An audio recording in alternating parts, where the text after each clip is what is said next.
एसोचैम की एक सर्वे में रिपोर्ट में दावा किया गया है कि वायु प्रदूषण से देश की अर्थव्यवस्था को नुकसान हो सकता है। देखिए इस रिपोर्ट में कैसे।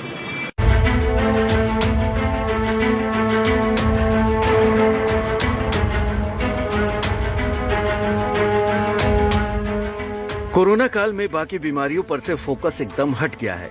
यहाँ तक कि प्रदूषण के खतरे को भी कोरोना ने किनारे कर दिया है। इस भूल की याद दिलाने के लिए उद्योग संगठन एसोचैम ने एक रिपोर्ट जारी की है।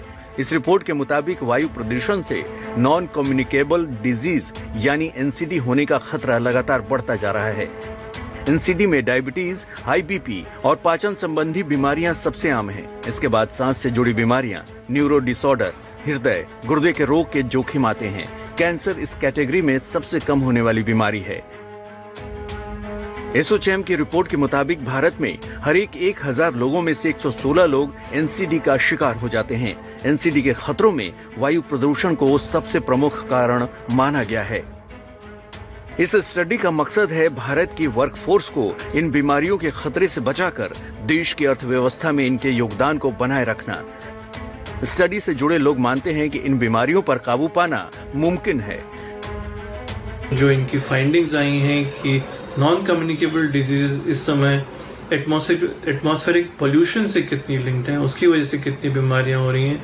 जिस प्रकार का हमारा खान पान है, हमारा लाइफस्टाइल है, जो हम हाई कैलोरी फूड्स लेते हैं, जो फिजिकल इनएक्टिविटी है, जो हम कम काम करते हैं, इसकी वजह से हमारी जेनेटिक मेकअप की वजह से बहुत सारी बीमारियां हो रही हैं जिनसे हम बच सकते हैं।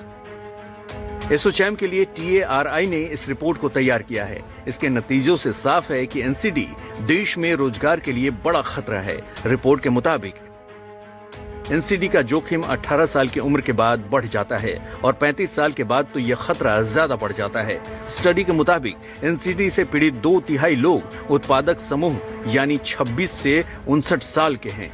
रिपोर्ट में कहा गया है कि भारत में एनसीडी लोगों का बोझ लॉन्ग टर्म में नजर आएगा, क्योंकि देश की 65% आबादी की उम्र 35 साल से कम है।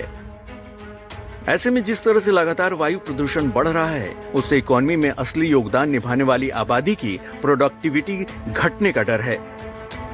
Interestingly, in the INDIAB ICMR study, it is the more economically developed regions that have seen a greater increase in diabetes.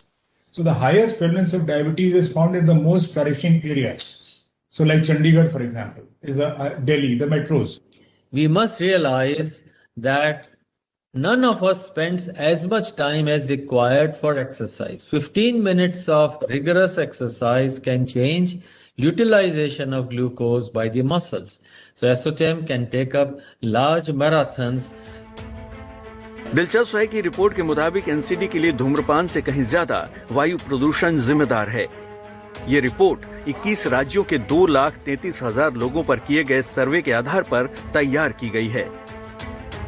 आज तक ब्यूरो।